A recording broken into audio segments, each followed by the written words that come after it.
But we shall now continue in Exodus, and we are going to look at the Passover, okay? You think we haven't looked at it already, but actually there still was so much that we needed to cover more aspects of it. But this morning I want you to think of it as we go through it, to remember that the Passover today is the Lord's Supper. They are one and the same. So in really understanding the Passover should give us a much clearer understanding of how we are to celebrate the Lord's Supper. So if we understand the fact that this was instituted by God back then, and that he was giving instructions on how things were to be done, do those instructions go away because now we're in New Testament times? No, they would stay. So we're going to find some interesting facts that we normally don't think about when we think about celebrating the Lord's Supper.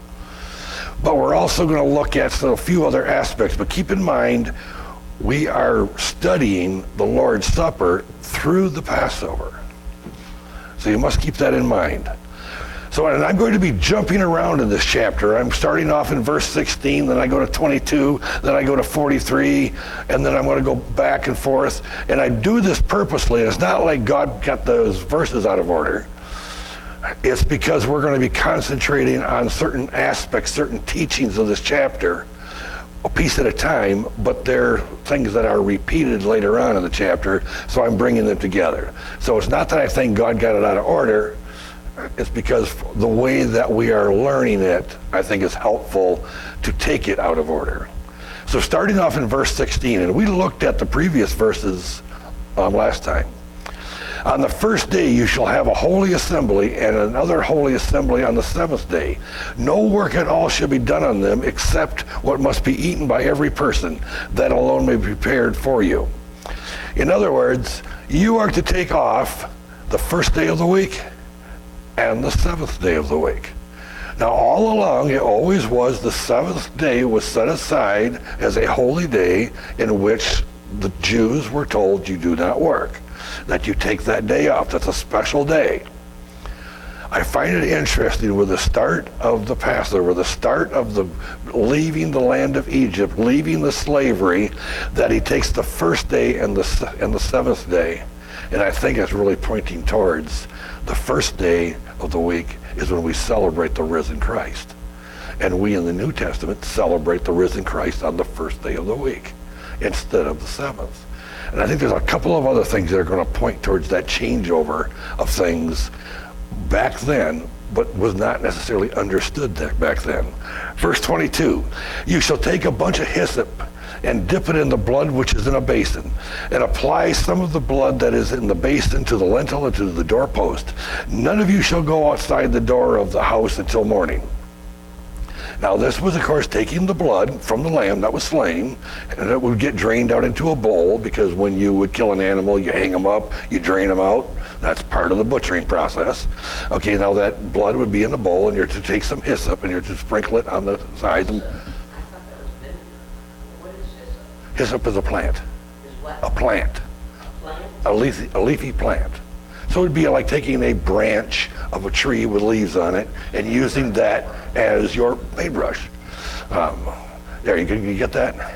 Well, so, and we talked about how you put it on the sides and you put it on the top, but you don't put it on the threshold because you don't trample on the blood of Christ. We talked about that last time.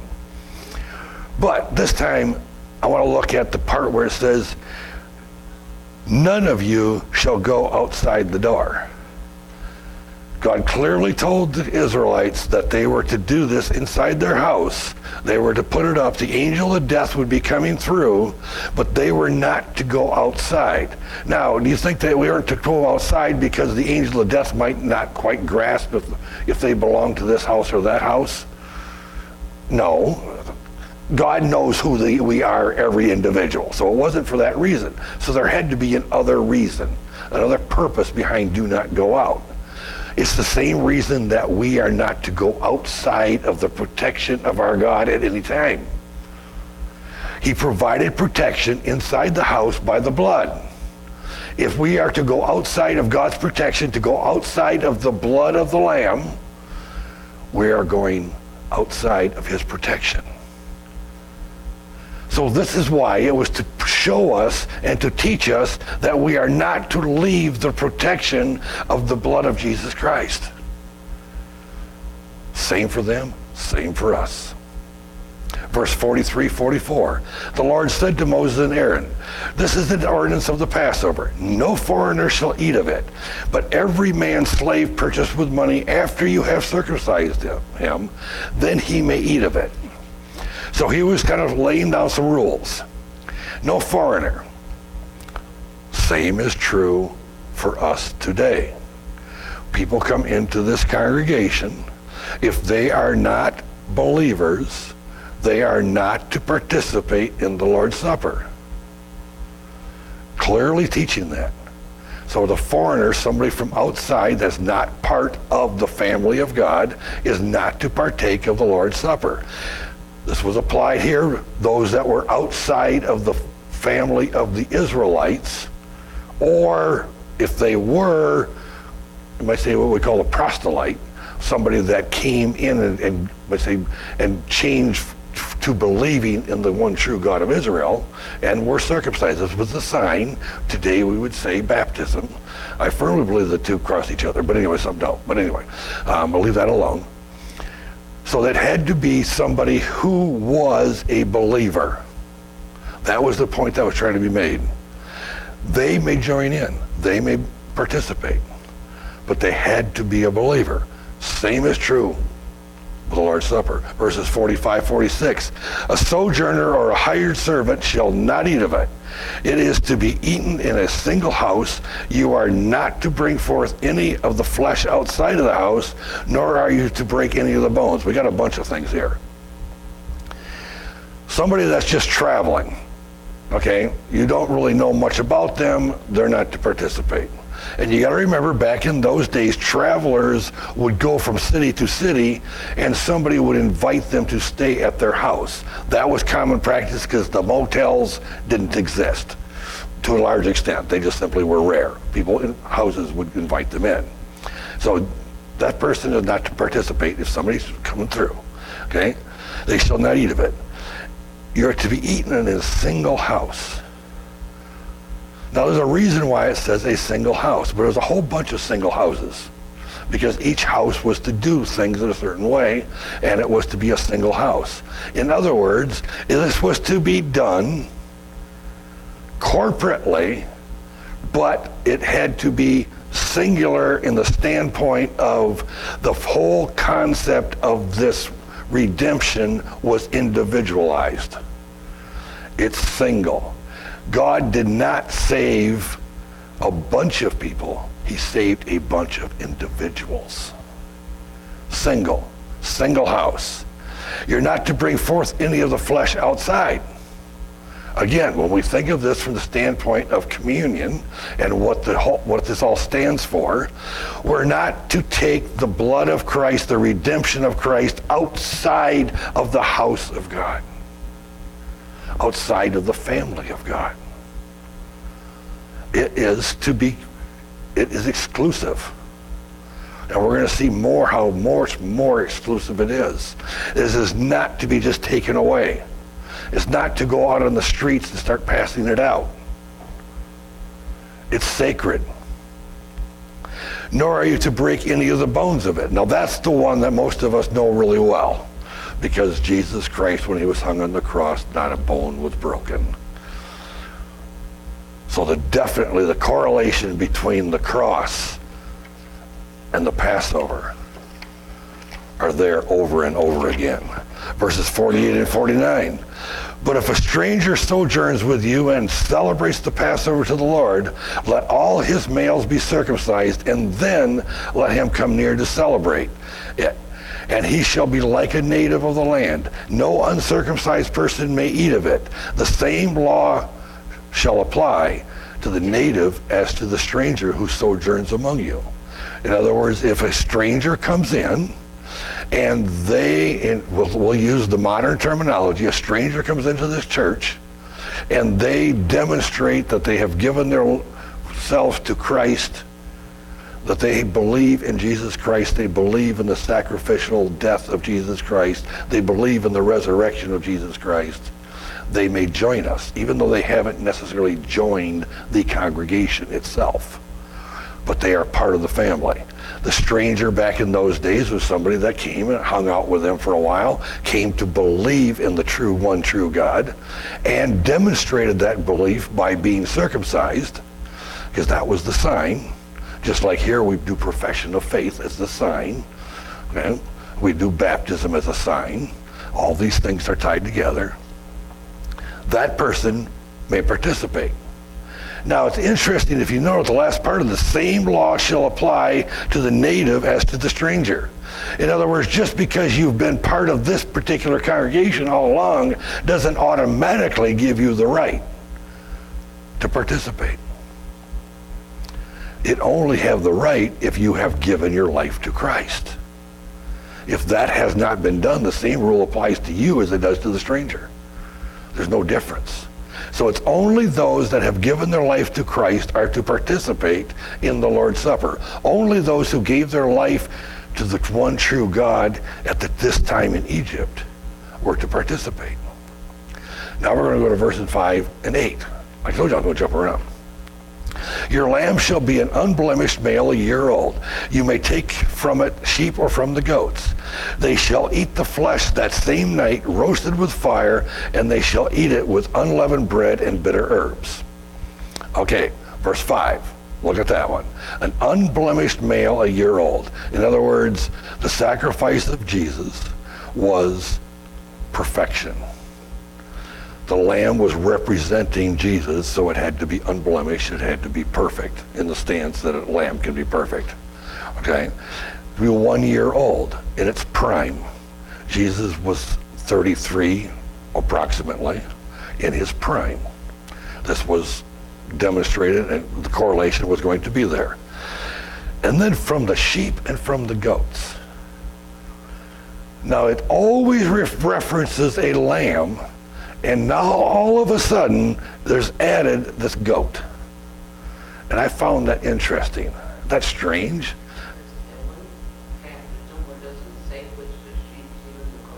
Right.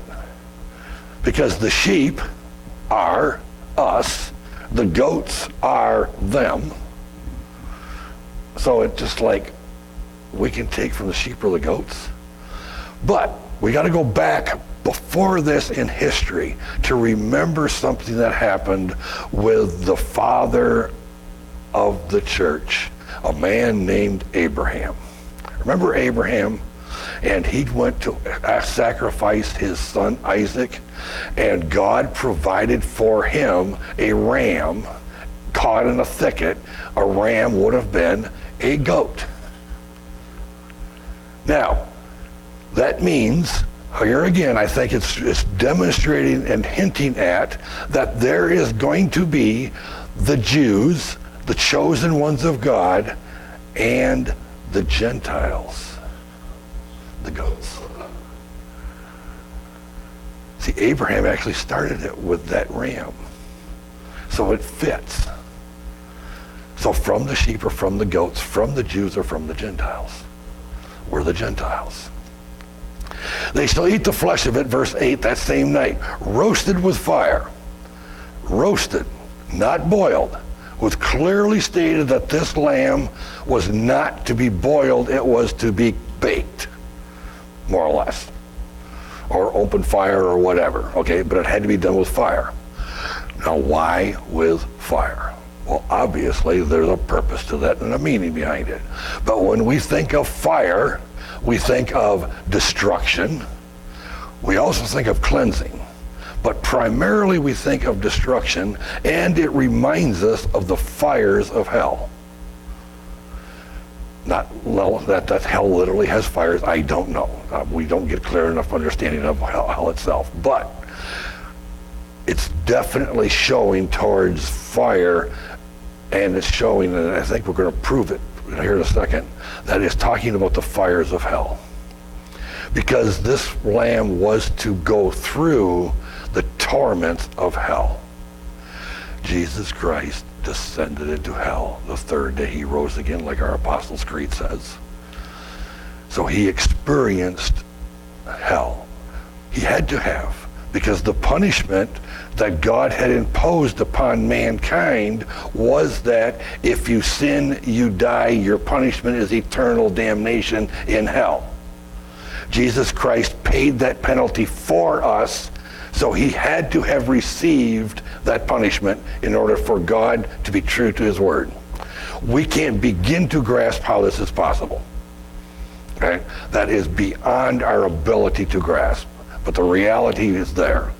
But now, look at this part where it says, roasted with fire, and they shall eat it with unleavened bread and bitter herbs. Okay, unleavened bread. Now we're going to look at the leavened part here in a few minutes a lot more, but for right now, just leave it at that. Bitter herbs. The bitter herbs are to remind them and us of the bitterness of the bondage of sin for us, the bitterness of bondage as slaves in Egypt for them. The two correlate with each other. So that's why the bitter herbs were to be there. Now, I said at the beginning that this is a teaching about the Lord's Supper. And it was to correlation to demonstrate how we are to celebrate the Lord's Supper. Have you ever noticed the fact that we do not use bitter herbs when we celebrate the Lord's Supper? We use the bread and the wine, because the bitterness is gone.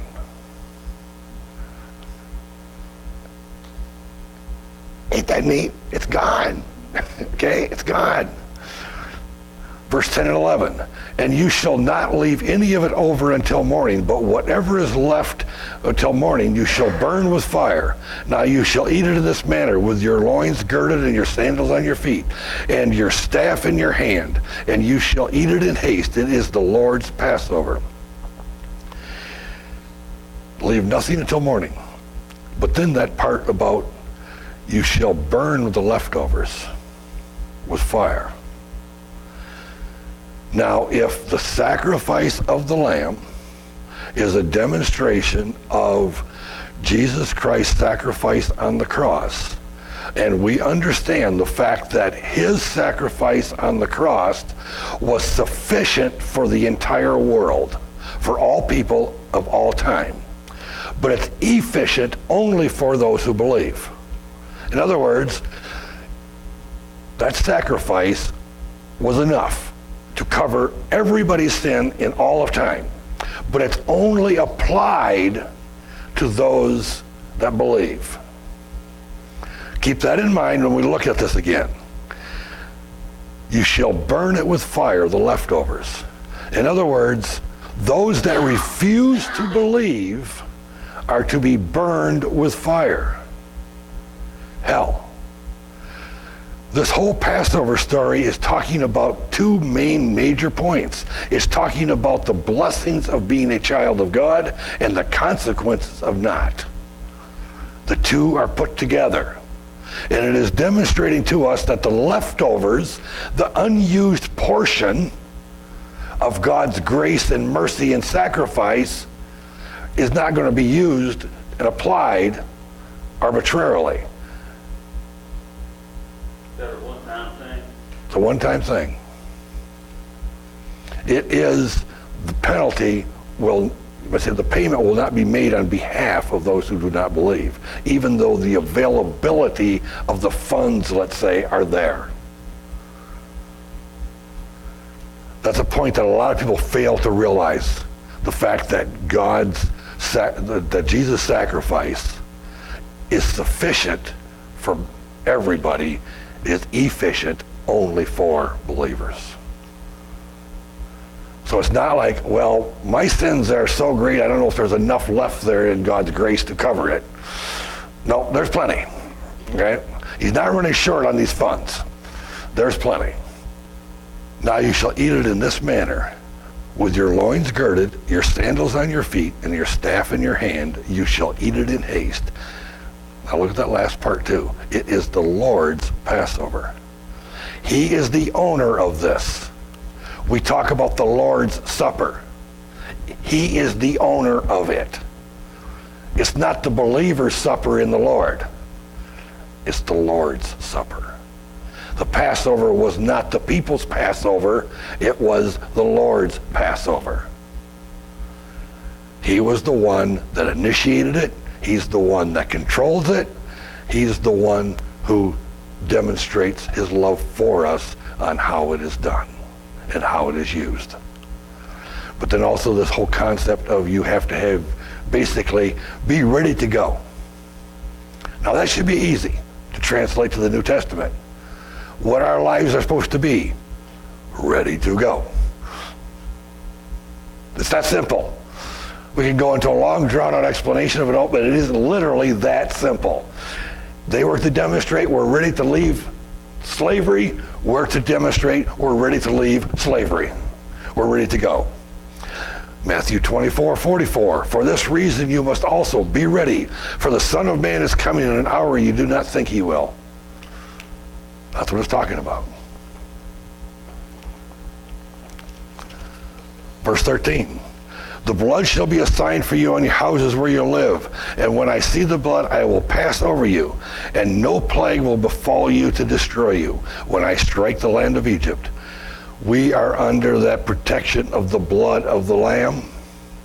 No plague will befall us that does not go through the protection of our God. When I see the blood on the doorpost and on the lintel, when I see the blood applied to you individually, you are under my protection. This is what God says to you. Exodus 4, told you I was jumping around.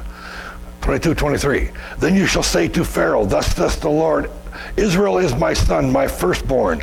So I said to you, let my son go that he may serve me. But you have refused to let him go. Behold, I will kill your son, your firstborn. This is a demonstration that Pharaoh himself was warned what was going to happen. That if he refuses to obey the commands that God sends through his servant Moses and Aaron, that this was going to be the end result. So it wasn't like, remember we talked about how the first two plagues Pharaoh was warned, the third plague he wasn't, the next two he was. He was warned about this plague coming way back in the beginning, that if you refuse, this is what's going to happen. It's going to lead up to this. Your firstborn will die. You would think that would have had an impact back in the beginning. It didn't. And it didn't even at the end. Mark 16:16. He who has believed has been baptized shall be saved. But he who has disbelieved shall be condemned. Clearly, straightforward. Now, people can have a tendency to take this baptized as a physical baptized instead of baptized by the Holy Spirit. And I think that that's a mistake. I think we should be baptized, but the water baptism itself doesn't save us. It's the baptism of the Holy Spirit that demonstrates we are saved. That's the difference. So, you believed and you've been baptized. The baptism was the proof that you believed. You're saved. You don't believe, you're condemned. You shall be condemned, but you already are. That's the stage we start in. We start off in the state of being condemned. Exodus 12:29. Now it came about at midnight that the Lord struck all the firstborn of the land of Egypt, from the firstborn of Pharaoh, who sat on the throne, to the firstborn of the captives, who was in the dungeon, and all the firstborn cattle. Pharaoh arose that night, he and his servants and all Egypt, and there was a great cry in Egypt, for there was no home where there was not someone dead. We can hardly envision that how great a cry that was. You have a disaster that happens in your house, and you get on the phone and you call a friend, you call a neighbor, this is what's going on here. I mean, can you help me? Can you imagine calling and every single person you call has the same problem? Everybody you relate to says, my son's died too. You got another one. My son's dead too. They call another one. My son's dead too. Everywhere throughout the entire land of Egypt, except for the children of Israel, who were protected by the blood of the Lamb, had a dead person in their house. This had to have been a huge cry. Now it's easier for us to understand how the Egyptians themselves did anything and everything they possibly could to get these Israelites out of there. We want you gone because we can't do anything. But there's another part that we fail to remember. What was the 9th plague? Darkness. So the darkness ends and death follows. They had just gone through darkness so thick you could feel it. And what happens next? The firstborn in every house dies. The terror had to have been tremendous. We can't begin to grasp the terror that was taking place in that place at that time. But that darkness is what the world is caught in. And death is what's waiting for them. It should give us a much greater grasp and understanding of how great it is to be covered by the blood of the Lamb. Because the darkness is gone. Death no longer reigns. We are in the light and life. This talks about the world.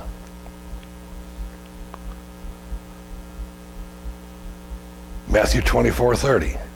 And when the sign of the Son of Man shall appear in the sky, then all the tribes of the earth will mourn, and they will see the Son of Man coming on clouds of the sky with power and great glory.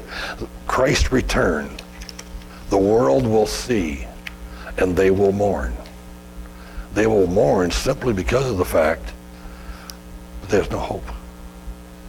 It's gone. It's totally gone.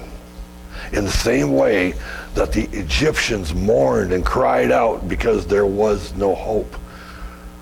Their child was dead. That child might have been 50 years old. The child might have been 2 days old. But in every house, the hope was gone. The return of Christ, the hope is gone. Verse 17, you shall also observe the feast of unleavened bread. For on that very day I brought you hosts of the land of Egypt. Therefore you shall observe this day throughout your generations as a permanent ordinance. Now we're going to look more at this unleavened bread. Now, first of all, what is leaven? Yeast is a leaven. There are a few others, but basically yeast. And what does it do? But it causes the dough to rise. Now, the New Testament talks a lot about leaven. Jesus actually talked about leaven quite often. And it's always evil. It's always bad. So, if they were not to have leaven in their house, and they were not to have leaven for that 7-day period, they were not to use it, it had to be teaching us something, obviously. Leaven being yeast, or something that causes the dough to rise. That would mean that I can take my own good works of filthy rags and raise myself up. I can't. Don't even try. Just get it away. Forget that concept. Take that away. And then also, where was Jesus born? Bethlehem. And the word Bethlehem means bread. What bread? Amazing how all these things just kind of really fit together from the Old Testament and the New Testament. I mean, because the New Testament gives us so much information. It's just wonderful. But verses 19 and 20, 7 days you shall have no leaven found in your houses. For whoever eats what is leavened that person shall be cut off from the congregation of Israel, whether he be an alien or a native of the land. You shall not eat anything leavened in all your dwellings. You shall eat unleavened bread. I'm going to read 3 passages from the New Testament that will explain that 2 verses. Matthew 16:6, and Jesus said to them, watch out and beware of the leaven of the Pharisees and Sadducees.